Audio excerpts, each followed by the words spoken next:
ఎందుకు వచ్చా రాజకీయాల్లో? నేను రాజకీయాల్లో మీకోసం అలా ఏడుస్తున్న సుగాలి ప్రీతి తల్లి కోసం మొహం పగిలిపోద్ది.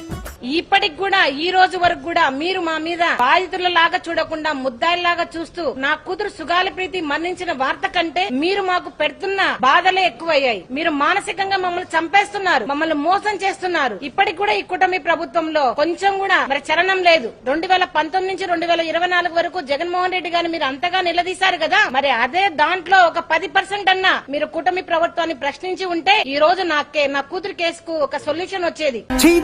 బతుకు బురదలో పంది బతుకుతుంది, నువ్వు బతుకుతున్నావు ఎందుకురా? ఎదవన్నారు ఎదవ. కేవలం మీరు డిప్యూటీ సీఎం రాజకీయాల కోసమే మీరు సుగాలి ప్రీతి కేసును వాడుకొని మమ్మల్ని మోసం చేశారు.